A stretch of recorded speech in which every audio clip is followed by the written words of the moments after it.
BP, sugar, thyroid, obesity, hormone సమస్యలని మందులు లేకుండా నేచర్ మంత్ర ఫుడ్ తో రివర్స్. ఈ రెండు చీరల్లో ఏది బాగుందో చెప్పు. ఇది బాగుందమ్మా. ఆగో, వీని సలహా అడిగావా నువ్వు? అవును. ఆ చీర బాగుందన్నాడా? మరే చస్తే ఆ చీర కొనకు. ఆ చీర కట్టుకుని నువ్వు పొయ్యి మీద వేడి నీళ్ళు కాస్తుంటే ఆ నీటికుండా గ్యాస్ సిలిండర్ లా పేలిపోయి చీర అడ్డుకుపోగలదు. అమ్మా అమ్మా అమ్మా, వీడి శక్తిని తక్కువగా అంచనా వేయకు గోదావరి. వీడి విషయం ఇంకా భారత ప్రభుత్వానికి తెలియదు కనుక సరిపోయింది. లేకపోతే ప్రభుత్వమే వీడికి జీతం ఇచ్చి ప్రతిపక్షానికి సలహాదారుడుగా నియమించుండేది. వీడి సలహాలు విని ప్రతిపక్షం సర్వనాశనం అయిపోయిండేది. వద్దు, ఆ చీరొద్దు, ఇది తీసుకో. ఒరే రంగడు, ఏమిట్రా ఓ ఉత్తరం పత్రం లేకుండా ఎలా ఊడిపడ్డావేమిటి? నమస్కారం అన్నయ్య గారు. నమస్కారం అమ్మా. ఏమిటి చీరలు కొంటున్నారా? మరేరా, పెళ్లికి ఇప్పటి నుంచే మెల్లమెల్లగా ఏర్పాటు చేసుకుంటున్నాం. ఏవో కాసిన పెట్టుబడి చీరలు కొందామని. పెళ్ళే ఏమిటి, మీరిద్దరు మళ్ళీ పెళ్లి చేసుకుంటున్నారా? చూడు, నువ్వు అనుకునే పెళ్లి మీ అబ్బాయికి మా అమ్మాయికి గనకైతే ఇప్పుడు ఆ విషయం తెలచడానికి వచ్చాను నేను. తేల్చడం ఏమిట్రా? 6 నెలల దాకా పెళ్లి వాయిదా వేయమన్నావు. కనీసం మీ అబ్బాయి ఫోటో అయినా పంపించరా అంటే అది వీలు పడదన్నావు. ఆ కారణంగా ఇందులో ఏదో తిరకాసుందని అనుమానం వచ్చింది నాకు. అందుకే స్వయంగా వచ్చి వివరాలు తెలుసుకోవాలనే ఇటు బయలుదేరాను. నన్ను ఏం చేయమంటావు ఇప్పుడు? అర్జెంటుగా మీ వాడిని నాకు చూపించు. అది 6 నెలల దాకా కుదరదు. పోనీ వాడి ఫోటో అయినా చూపించు. ప్రస్తుతానికి అది కుదరదు. ఎందుకు కుదరదు? కుదరదంటే కుదరదంటే కారణాలు నీకు అనవసరం. నా అల్లుడి ఫోటో నేను చూసి తీరాలి. ఇది 100 ఏళ్ల పంటకు సంబంధించిన విషయం.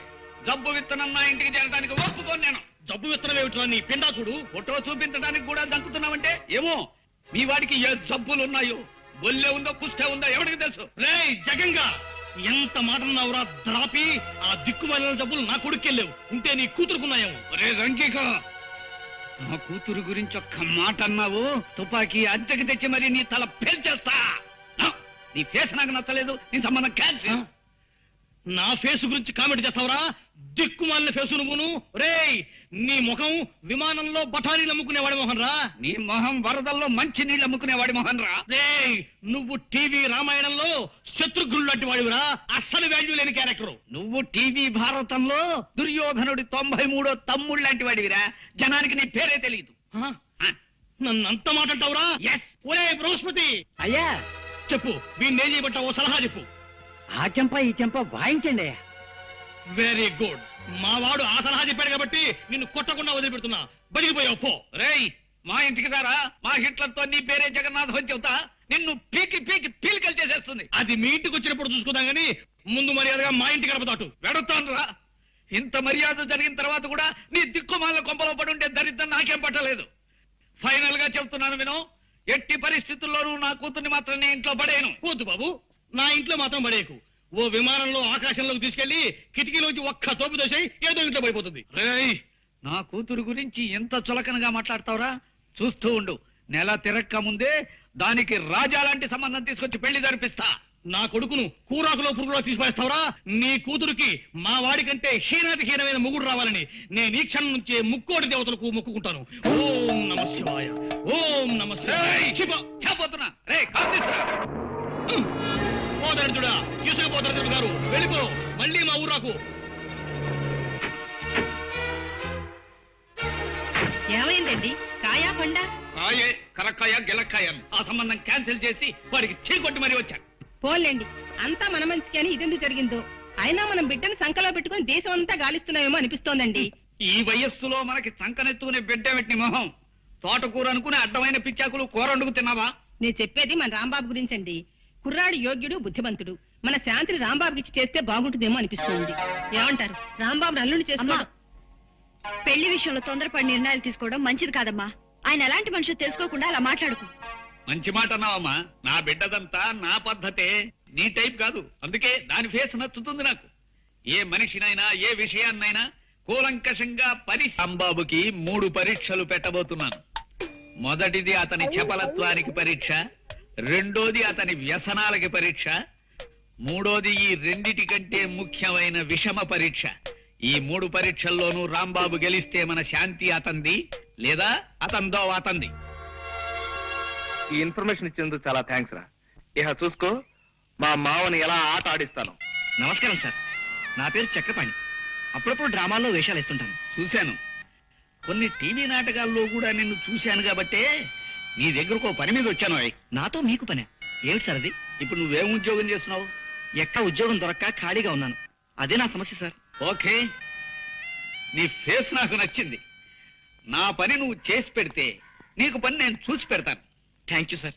మీరు ఉద్యోగం ఇప్పిస్తానంటే మీరు ఏం చెబితే అది చేస్తాను. చెప్పండి.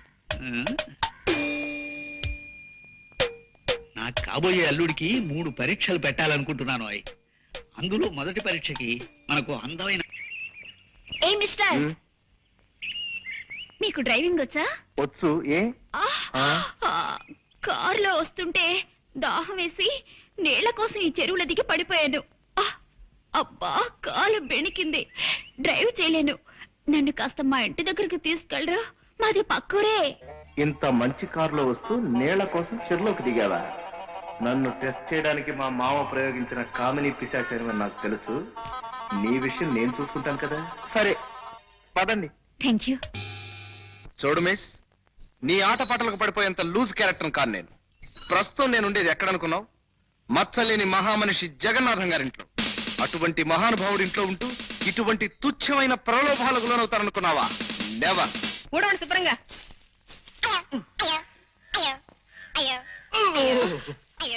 అయ్యో, ఇలా కుంటున్నానేమిటండి? ఏమైంది? రాంబాబుకి మొదటి పరీక్ష పెట్టాను. ఇలా కుంటుతూ నడవడం పరీక్ష కాదు, గంతులేయడంలో పరీక్ష. ఇలాంటి తిక్క ప్రశ్న లేకు. నీ ఫేస్ చూడబుద్ది కాదు నాకు. ఓ పిటపిటలాడే పిల్లని రాంబాబు మీదకి ప్రయోగించా. ఎందుకు?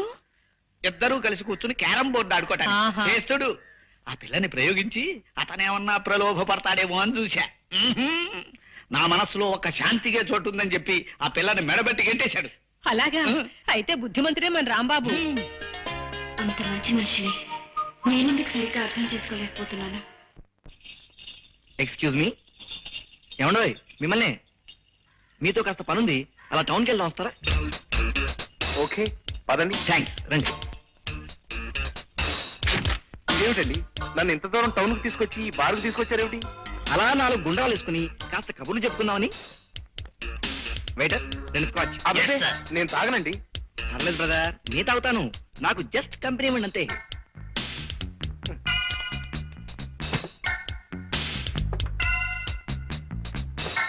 ఇదెవరికి? నీకేసా? నాకా? రాస్కెల్, నా చేత తాగించాలని చూస్తావా? నేనెవరినో తెలుసా? తిమ్మాయిపాలెం ఊరు మొత్తానికి గల ఏకైక పెద్ద మనిషి జగన్నాథం గారి గెస్ట్ ని. నేను తాగాననే కాదు, అసలు ఈ బార్లోకి అడుగు పెట్టానని తెలిస్తేనే ఆ ఊర్లో ఆ మహానుభావుడు తలెత్తుకు తిరగలేడు తెలుసా? నవ్వుతావా? నన్ను చూస్తే నవ్వులాటకుందరదే. నా చేత తాగించాలని చూస్తావు కదూ? సార్, మీరు కూడా వీడు గోప గుయ్యమనేలాగా 4 పేకండి. నేనా? వద్దులండి, ఆయన డబ్బులు ఇవ్వరు. డబ్బులు ఇవ్వడం ఏమిటి? అదే బేరల్ని కొడితే బారికి డబ్బులు కట్టాల్సి వస్తుందని. జాగ్రత్త, టేక్ కేర్. ఆ మహనీయుడు జగన్నాథం గారికి చెడ్డ పేరు తెచ్చే ఏ పని నేను చెయ్యనన్న విషయం తెలుసుకునే మసలుకో. అసలు నీ ఫేసే నచ్చడం లేదు నాకు.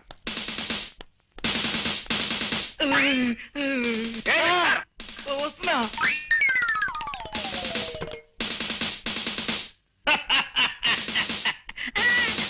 అయితే మన రాంబాబు మీ 2వ పరీక్షలో కూడా నెగ్గినట్టేనన్నమాట. నా ముందలా ప్రవర్తించడం నటన మాత్రం కాదండి.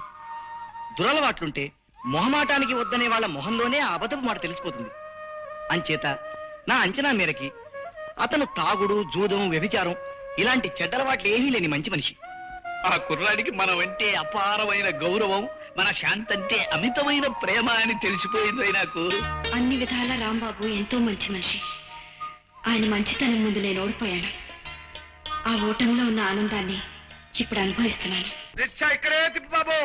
ఈ ఇంటి ముందే బొంగరంలా గిరగిరా గిరగిరా తిరుగుతుండాలి.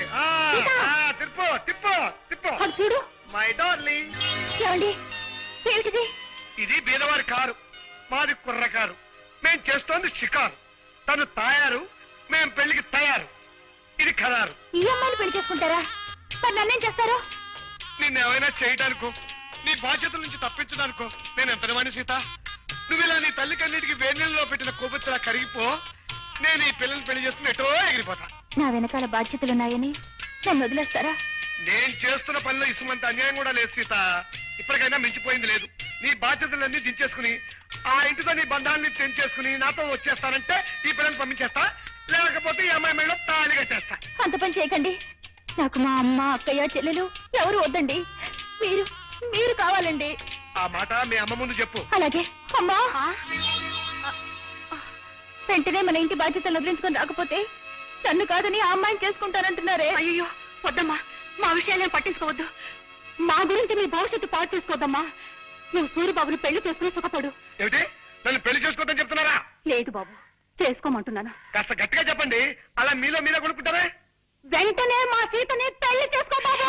అది అలా రండి దారికి. మా సీతని పెళ్లి చేసుకో బాబు అని ఇప్పుడు మీరు అరిచిన అరుపు చుట్టుపక్కల 6 మైళ్ళ దూరం వినపడింది. వాళ్ళే నాకు సాక్షులు. ఇదిగోనమ్మా 50 రూపాయలు. చాలా థ్యాంక్స్. డ్రామా ఆర్టిస్ట్ ఇప్పటికి 16 గంపలు కూల్చింది, 60 కాపురాలు నిలబెట్టింది. ఇక మీరు పరీక్షలు మార్కులు వేయడాలు అనే గొడవలు ఏం పెట్టుకోకుండా మన అమ్మాయిని రాంబాబుకి ఇచ్చి పెళ్లి చేసేస్తే మంచిదండి. అక్కడే నీ తొందరపాటు ఆడబుద్ధి ప్రదర్శించావు నువ్వు. మూడోది అసలైంది అయిన పరీక్ష ముందుంది. చక్రపాణి, సార్. రేపొచ్చే శుక్రవారం నువ్వు మా అమ్మాయి శాంతిని పెళ్లి చేసుకోవాలి. నాన్న అదేమిటండి మతుండే మాట్లాడుతున్నారా? మధ్యాహ్నం మాగాయ పచ్చట్లో గోంగూర పులుసు కలుపుకోవద్దండి అంటే విన్నారు కాదు. చక్రపాణికి శాంతికి పెళ్లి నిజంగా పెళ్లి చేయమా? సొన్న పెడత ఫేసు నువ్వును. అలా చేస్తామని రాంబాబుకి తెలిసేలా చేస్తాం. నిజంగా అతను మన శాంతిని సిన్సియర్ గా ప్రేమిస్తే స్వార్థం లేని ప్రేమ త్యాగాన్ని కోరుతుంది అన్న ప్రిన్సిపల్ ప్రకారం అతను చిరునవ్వు నవ్వుతూ అలాగే కానివ్వండి sir, okay, all the best to her అంటాడు. అలా అన్నాడు, నిజంగా గొప్ప మనిషే. ఆ ముహూర్తానికే శాంతినిచ్చి అతని కాళ్ళు కడిగేస్తాను. లేదు, శాంతి ఇంకొకరిని పెళ్లి చేసుకోవడానికి వీల్లేదు అని అన్నాడు, ఆ ప్రేమలో ఏదో స్వార్థం ఉందన్నమాట. అప్పుడు అతనికి మరికొన్ని పరీక్షలు పెరుగుతాయి. ఏమైనా ఇంతవరకు నువ్వు పెట్టిన పరీక్షల విషయం సరే, ఇప్పుడు నువ్వు చేయబోతున్న పని మాత్రం ఏం బాగుండలేదు నాన్న. నిజమేనండి, ఈ కుర్రాడితో దాని పెళ్లి జరిపిస్తామని 10 మందిలో చెప్పి చివరికి రాంబాబునిచ్చి చేస్తే నలుగురు ఏమనుకుంటారు చెప్పండి. నిజంగానే ఈ ఆలోచన నాకు నచ్చడం లేదు సార్. నేను ఇప్పటికే సుమతి అనే అమ్మాయిని ప్రేమించి పెళ్లికి రెడీ అయిపోయి ఉన్నాను. ఇప్పుడు ఈ పెళ్లి విషయం మా సుమతికి తెలిసిందంటే నా తాడు తెగుతుంది. All of you please keep quiet. ఏం చేయాలో ఎలా చేయాలో మిలిటరీలో యుద్ధ వ్యూహాల్ని తయారు చేసిన ఈ జగన్నాథానికి మీరెవ్వరూ చెప్పక్కర్లేదు, చెప్పడానికి వీల్లేదు. చెయ్యవలసింది నేను చేసుకుపోతాను. చూడగలిగితే మీరు చూసుకుపోండి, లేదా కళ్ళు మూసుకుపోండి. That's all. మీకోసం ఎవరో వచ్చారండి అయ్యా. ఏరి ఎరా చక్రి, బాగున్నావా? నాన్న నువ్వా? ఇటొచ్చావేమిటి? చిన్న పనుండి. మీరు తర్వాత మాట్లాడుకోవచ్చు. నా రూపాయి నాకు ఇప్పించండి బాబు. రూపాయి ఏమిటి?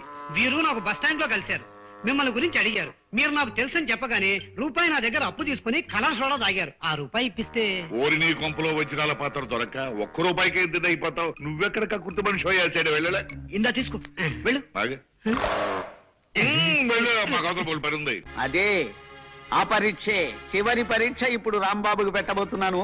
మీరు ఆ చాట్ నుంచి చూస్తూ ఉండండి. కానీ ఇలా చేయడం అంత మంచిది కాదేమో అనిపిస్తుంది నాన్న. అవునండి, పెళ్లికి సంబంధించిన విషయం అయ్యే, మరొక్కసారి ఆలోచించండి. బాగా ఆలోచించే ఈ నిర్ణయానికి వచ్చాను నేను. ఇంకా ఎవరేం చెప్పినా విన్ను. అతను వచ్చేస్తున్నాడు, మీరు లోపలికి వెళ్ళండి. రాంబాబు సార్, నీతో ముఖ్యమైన విషయం మాట్లాడాలి. చెప్పండి సార్. నమస్కారం అండి. రెండల్లుడు గారు రండి, సమయానికి వచ్చారు. వీరు మా నాన్నగారు నారాయణ గారు. హలో బాబు గారు. హలో సేటు. ఇదేంటిది 5 రూపాయలు ఇచ్చారు? అది ఉంచండి. కొత్త మనుషులను కలిసినప్పుడు ఉత్తరం శేఖరణ ఇవ్వకుండా తృణమో పడమో చేతిలో పెట్టడం, అలాగే నేను పుచ్చుకోవడం అలవాటు. ఇప్పుడు మీ లెవెల్కి తగ్గట్టుగా మీరు ఇవ్వండి. ఎలాగూ మీరు 100కి తగ్గరనుకోండి. ఈ అలవాటు చాలా బాగుంది, పైగా మీ ఫేస్ కూడా నచ్చింది నాకు. ఇదిగో ఇది ఉంచండి. నాకు తెలుసండి. ఓరి మీ పెరట్లో పెట్రోలు బాగు తవ్వా. రూపాయి ఇచ్చావా సెటు? సార్ ఏదో చెప్పాలన్నారు. అదేనయ్యా, సమయానికి మా బియ్యంకుడు అల్లుడు కూడా వచ్చేశారు. విషయం ఏమిటంటే అతి త్వరలో మా శాంతిని చక్రపాణికిచ్చి పెళ్లి జరిపించాలని మేమంతా నిర్ణయించాం. చాలా బాగుందండి. ఇద్దరు ముచ్చటైన జంట అవుతారు.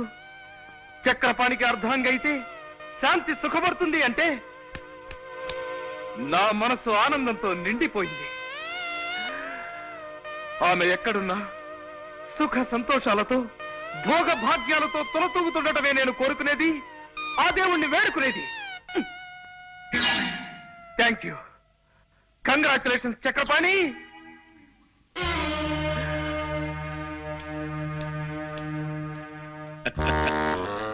నా మాట నమ్ము నాన్న. ఊరికే ఆ రాంబాబుని పరీక్ష చేయడానికి ఆయన నన్ను అల్లుడుగా చేసుకుంటా అన్నాడే కానీ నిజంగా కాదు. ఆయన ఊరికే అన్నా అదే నిజమై తీరాలరా. ఆయన కూతురు పెళ్లి చేసుకున్నామంటే ఆయన ఆస్తి మొత్తం మనకే వస్తుందిరా. అప్పుడు ఎంచక్క పాత అప్పులన్నీ తీర్చేసి కొత్త అప్పులు చేసుకుంటూ దర్జాగా పెట్టుకొస్తురా. వాళ్ళ అమ్మాయిని నేను ఎలా చేసుకుంటానన్నా? నేను సుమతిని పెళ్లి చేసుకుంటా అని మాట ఇచ్చినట్టు నీతో చెప్పాను కదా. ఓరి నీ తండ్రి ఎక్సైజ్ మినిస్టర్ అయి కోట్లు సంపాదించా ఆ సుమతి నెత్తిన పావలా పెట్టినా 10 పైసలు కూడా అమ్ముడుపోతురా. కొన్ని కోట్లకు అధిపతి అయ్యే అవకాశం వచ్చిందిరా. దాన్ని సక్రమంగా వినియోగించుకుని బాగుపడరా దద్దమ్మ. అది కాదు నాన్న. ఇంకేం మాట్లాడద్దు. ఉత్తిరే అన్నా చక్రపాణికి నా అల్లుడు అన్నమాట జగన్నాథం అన్నే అన్నాడు. ఆ మాటే నిజం చేస్తాను. ఆయన ఆస్తి మొత్తం చేజిక్కించుకుంటాను. అప్పు చేసి పప్పు కూడు తినరావో నరుడా, గొప్ప నీతి వాక్యమిది కనరా పామరుడా. ఎవరండి ఇంట్లో? ఎవరు? ఆ రంగనాథం ఉన్నాడమ్మా? బయటికి వెళ్ళారండి, ఇప్పుడే వచ్చేస్తారు. మీరు? నా పేరు నారాయణమ్మ, మీ వాడుని. రిక్షావాడికి డబ్బులు ఇవ్వాలి, ఓ 10 రూపాయలు చెల్లింటామండి. థ్యాంక్స్ అమ్మా. రిక్షా వాడికి ఇవ్వాలన్నారు? వెళ్ళేటప్పుడు రిక్షావాడికి ఇవ్వడానికమ్మా. ఏమయ్యానంగా కులసా? ఎవరు? నారాయణ. నారాయణనయ్యా. ఏమయ్యా పెద్ద మనిషి, ప్రాణం మీదకి వచ్చిందని 5,000 అప్పు తీసుకెళ్లి 10 నెలలు దాటుతుంది, ఇంతవరకు మనిషి అయిపు పట్టలేవు. ఇదేమన్నా మర్యాద లక్షణమేనా? ఇస్తాలేవయ్యా. ఆఫ్టర్ 5,000 అప్పించావు లేదో పెద్ద రంకెలేస్తున్నావు. ఇదిగో, నాకు లక్షల అప్పులు ఇచ్చిన వాళ్ళే నా ముందు నోరెత్తడానికి సాహసించరు. అంత దూరాన్ని చేతులు కట్టుకు నిలబడతారు. 5,000 ఇచ్చావు లేదో పెద్ద గింజుకుంటున్నావు. ఇదిగో, మా అబ్బాయికి ఒక కోటీశ్వరుడు ఏకైక పుత్రుడిచ్చి పెళ్లి చేస్తున్నాను. ఆ పెళ్లైన మరుక్షణమే మీ అందరు అప్పులు తీర్చేతలు మారేస్తానయ్యా. ఇదిగో, కావాలంటే శుభలేఖ చూడు. నీ కొడుక్కి జగన్నాథం కూతురు చేసుకుంటున్నావా? అవునయ్యా, కనపడ్డలా వచ్చే నెల పెళ్లి. జగంగా నన్ను కాదని ఈ నారాయణ గారితో బియ్యం అందుకుంటావా? రే దొరికిందిరా, ఇప్పుడు నీ జుట్టు నా చేతుల్లో దొరికింది. ఇక నీ కాబోయే అల్లుణ్ణి నానా భ్రష్టు పెట్టి చేస్తాను, చూసుకో. ఇదేమిటి అమ్మాయి శాంతి? సుబ్బులు! ఏమిటండి, ఏమిటి అరుపులేమిటి? పంప మునిగిందే. చూడు ఈ శుభలేఖ చూడు. నేను మాట వరుస కన్న మాటను పట్టుకుని చక్రపాణికి శాంతికి పెళ్ళంటూ శుభలేఖలు వేయించేశాడు ఆ త్రాసుడు నారాయణ. అయ్యయ్యో, నే భయపడినంతా జరిగింది. ఈ దిక్కుమాలిన పరీక్షలు వద్దు మొర్రో అని ముందు నుంచి నేను నెత్తి నోరు బాధ చెప్తే విన్నారా? ఇప్పుడు అనుభవించండి. ఈ శుభలేఖలు అందరికి పంచిపెట్టే ఉంటాడాయన. ఇప్పుడు నలుగురిలో ఎలా తలెత్తుకు తిరగలను నాన్న? అసలు ఎత్తనేడి చక్రపాణి? ఏమిటి సార్? త్వరగా రావాలి. మీ నాన్న నిర్వాకం చూడు. సారీ సార్, మా నాన్న ఇంతగా రెచ్చిపోతాడని నేను ఊహించలేదు సార్. ఈ శుభలేఖ బయట పడితే నా కూతురు బతికి ఏమవుతుందో చెప్పు. ఇది బయటపడితే నా బతుకు సర్వనాశనం అయిపోతుంది సార్. మా సుమతి గారికి చూసిందంటే కొంపలు అంటుకుంటాయి. ఎలా? ఇప్పుడు ఏం చేయాలో సలహా అయినా చెప్పి తగలడు. అదే నాకు అర్థం కావడం లేదు సార్. ఏమిటి నీకు అర్థం కాని? ఇలా మీలో మీరు పోట్లాడుకోవడం కాదు, జరిగిన విషయం అంతా వివరంగా చెప్పి రాంబాబు గారిని సాయం చేయమని బతిమాలుతున్నాను రాంబాబు గారు. ఏమైందండి?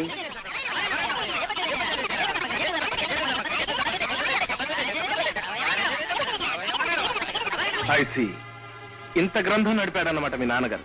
ప్రస్తుతం ఆయన ఎక్కడ దొరుకుతాడు? అది చెప్పడం చాలా కష్టం రాంబాబు గారు. అప్పుల కోసం 6 నెలలు ఉత్తర భారతంలోనూ 6 నెలలు దక్షిణ భారతంలోనూ తిరుగుతుంటారు ఆయన. మొన్ననే 500 రూపాయలు ఖర్చు పెట్టి ఢిల్లీకి వెళ్లి 50 రూపాయలు అప్పు సంపాదించుకొచ్చాడు. మరి ఇప్పుడు ఆయన పట్టుకోవడం ఎలా? యాత్రా స్పెషల్ ఎక్కాలా? అదే నాకు అర్థం కావడం లేదండి. పెళ్లికి ఒక రోజు ముందు అప్పుల వాళ్ళందరినీ తన వెంట పెట్టుకొస్తానని మాత్రం నాతో చెప్పి వెళ్ళాడు. పెళ్లికి ఒక్కరోజు ముందు వస్తా అన్నాడా?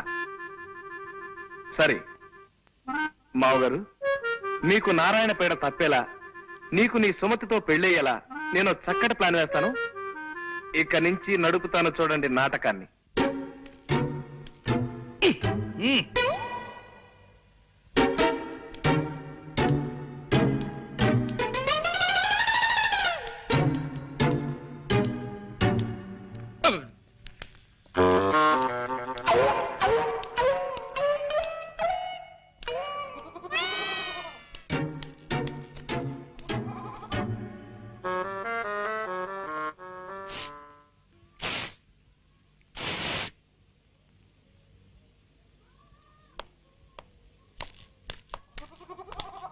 ఇక్కడ చక్రపాణి అంటే ఎవరు బాబు? నేనే. నువ్వేనా? శుభం.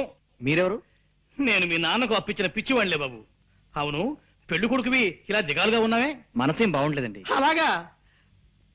మనసు బాగుండకపోతే మందిపిస్తాను, నాతో రావయ్యా. ఎవరిది? జగన్ గడేనా? నేను రంగనాథాన్ని. నువ్వు అర్జెంటుగా బయలుదేరి నేను చెప్పిన చోటుకు రావాలి. ఎక్కడికి రావాలి నేను? ఓకే, వెంటనే బయలుదేరుతున్నా. ఎవరండి? ఆ రంగనాథం గాడు ఏవో కారు కూతలకు వస్తున్నాడు, పట్నం వెళ్ళి వాడిని నోరు మేయించి వస్తాను.